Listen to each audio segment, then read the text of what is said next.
My name is Rachel, and I want to talk to you about haunting, about the possibilities of meeting a ghost and following it, about the ways in which a specter can radically reorient our personal orientation towards history, towards politics, towards memory, and towards the future. Tonight, I'm going to ask us to be together, to think together, to imagine together in radical modes of otherwise, to imagine where the ghosts might lead that we've never been before, to imagine places that we never knew was there, to grieve losses that we never knew were lost. Now, to do this, we're going to think through literature, because though we've all entered this space with different histories, different memories, different pasts, we come from different geographies and different identities, but we can all pick up a book. We can all share the experience of a novel's world. We can all inhabit it together. So tonight, we're going to think through a ghost story, through Toni Morrison's 1987 Pulitzer Prize-winning novel, Beloved, a book that New York Times critic Michiko Kakutani called a text that will haunt communities for generations to come and will continue to reverberate in the reader's minds long after the last page. Now, let's start by defining haunting. In her seminal book on the topic, Ghostly Matters, Haunting in the Sociological Imagination, sociologist Avery Gordon defines haunting as a paradigmatic way in which life is more complicated than those of us who study it have usually granted. Haunting is a very particular way of knowing what has happened or is happening. Being haunted draws us affectively, sometimes against our will, and always a bit magically, into the structures of feeling of a reality we come to experience not as cold knowledge, but as a transformative recognition. So there are three main points I want to take from that definition. First, it is an affective way of knowing. This means the body. This means the spirit. This means that a pit in the bottom of your stomach that's gnawing at you in a deep, deep way, or a chill on the back of your neck, is a valid way of knowing, is a valid basis for asking a question, a valid grounding for reshaping politics. This is pushing against Enlightenment thought, pushing against epistemologies of rationality that say that only those forms of knowledge that can be accounted for in linear logic, in rational language, are true. This says that knowledge that exceeds language is also valid, is also deeply honest, is also a basis for knowing loss, for knowing pain, for knowing desire. It can be the basis of politics in a haunted world. Second, haunting is always relational.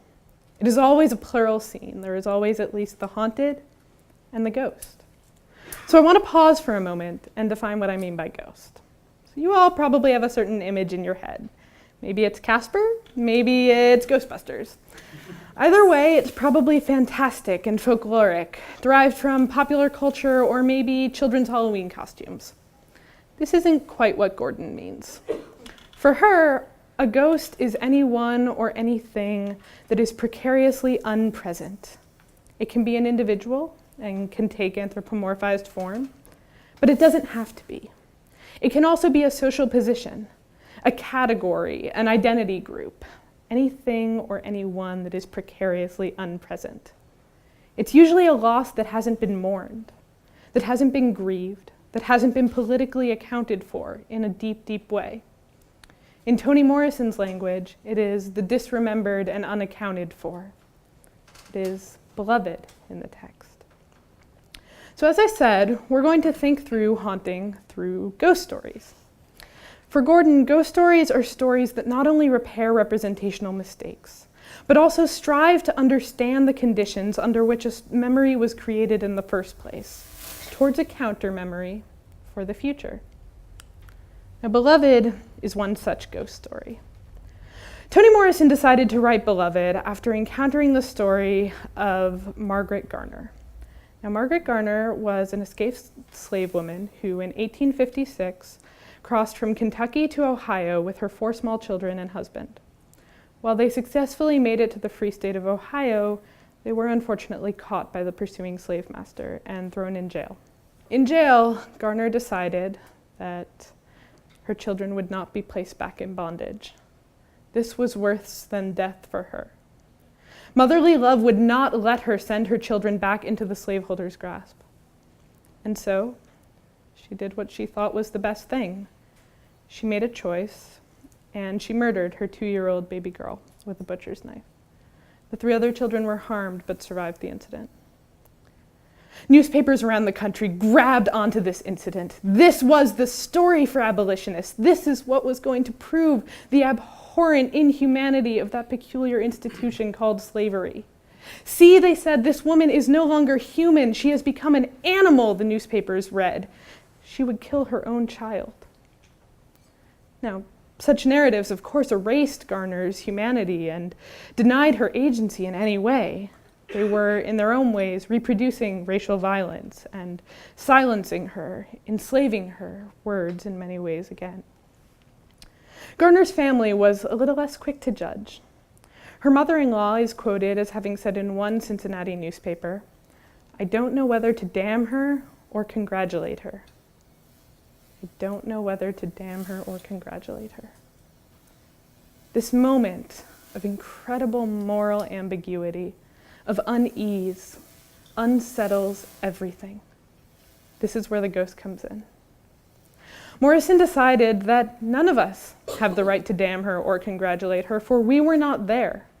We are who Morrison calls the you who never was there, who only know what happened through the stories we hear about it, through narratives that are constructed through structures of power and mediated again and again and changed and polemicized until what truth is left.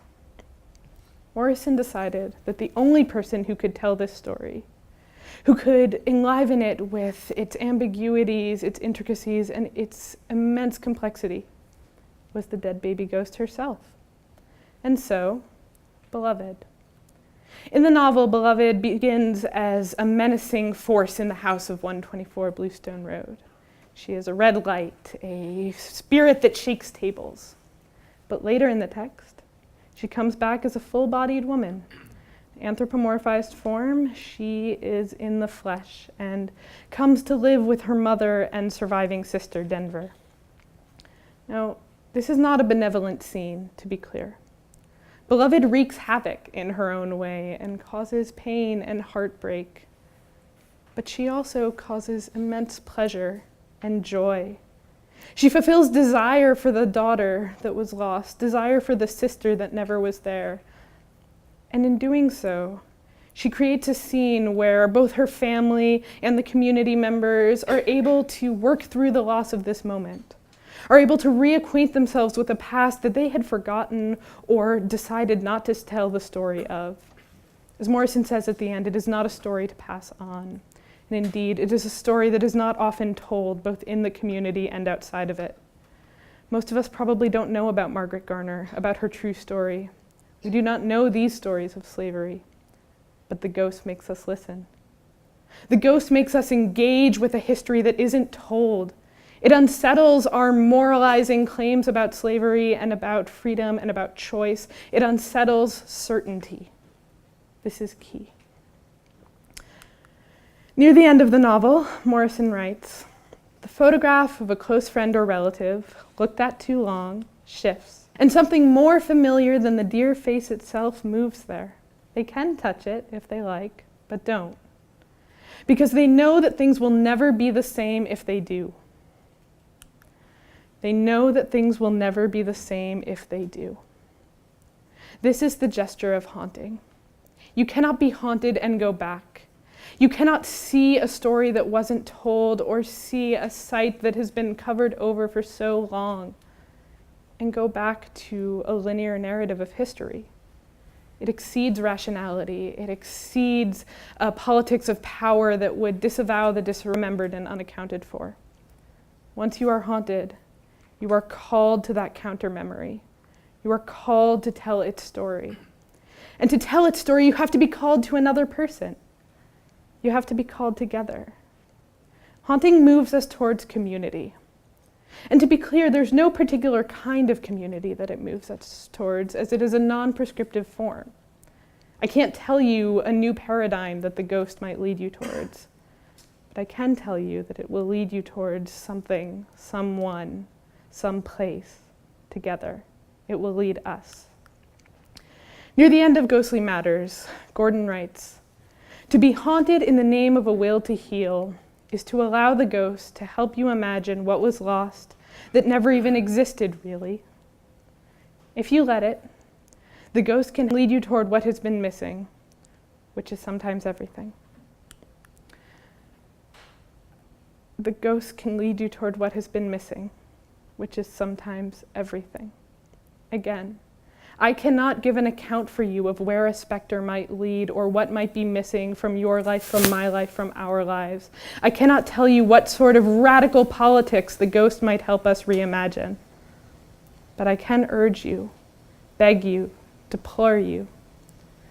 If you meet a ghost, if you feel something on the back of your neck, if you feel something in the pit of your stomach, if you are told a story and it seems that something isn't quite right, that part of the narrative isn't there, if it seems you need to ask a question where the world is demanding of you answers, follow the ghost.